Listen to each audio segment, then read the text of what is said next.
शाहजहां का पिताजी का नाम था जहांगीर, जहांगीर का पिताजी का नाम था अकबर, अकबर की पिताजी का नाम था हुमायूं। इस तरह के बहुत ज्यादा ऐसे राम भक्त भी है जिनको ये सारे पीढ़ियों के बारे में हर एक का पिताजी का नाम था। लेकिन अगर उनको पूछा जाए कि राम जी का पिताजी का नाम था, उसका नाम बोल देगा दशरथ। दशरथ का पिताजी का नाम था, वही किसी को पता नहीं, वहीं पर रुक जाते। आने वाले राम का पीढ़ियों का पिताजी का पता ही नहीं इंडियंस को। लेकिन जो हम लोग का ये बाबर, अकबर, हुमायूं, ये सब है, सभी का पिताजी का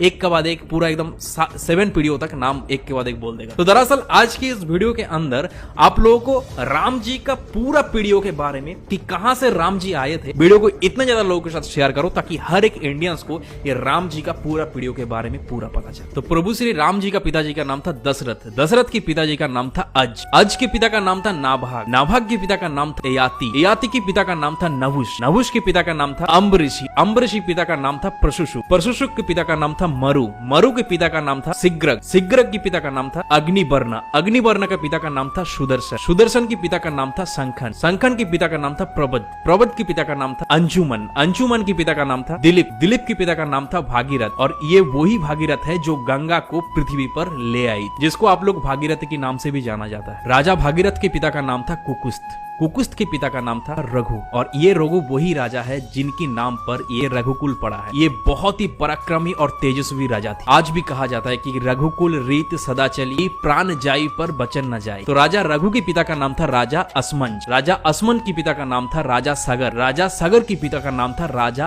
असित, राजा असित के पिता का नाम था राजा भरत, राजा भरत के पिता का नाम था राजा ध्रुवसंधि, राजा ध्रुवसंधि के पिता का नाम था राजा सुसंधि, राजा सुसंधि के पिता का नाम था राजा मानदाता, राजा मानदाता के पिता का नाम था युवनाश, युवनाश के पिता का नाम था दुंदुमार, दुंदुमार के पिता का नाम था त्रिशंगु, राजा त्रिशंगु के पिता का नाम था राजा पृथु, पृथु के पिता का नाम था अनन्य, अनन्य के पिता का नाम था राजा बाण, बाण के पिता का नाम था दिवशान, राजा दिवशान के पिता का नाम था राजा मनु, राजा मनु के पिता का नाम था इक्ष्वाकु, इक्ष्वाकु के पिता का नाम था राजा कुक्षी, राजा कुक्षी के पिता का नाम था राजा बिकुक्षी, राजा बिकुक्षी के पिता का नाम था राजा कश्यप, राजा कश्यप के पिता का नाम था राजा मरीचि, राजा मरीचि के पिता का नाम था स्वयं ब्रह्मा जी। तो इस हिसाब से हमारे श्री राम जी ब्रह्मा जी की 39 पीढ़ियां है, 39 पीढ़ियां। तो ज्यादा से ज्यादा इस वीडियो को इतने ज्यादा इंडियंस के साथ शेयर करो ताकि ये राम प्रतिष्ठा के पहले ही हर एक इंडियंस को ये प्रभु श्री राम का 39 पीढ़ियों के बारे में पता चले। और इस तरह के इंफॉर्मेटिव वीडियोस देखने के लिए कुशल भद्र को फॉलो कर लीजिए।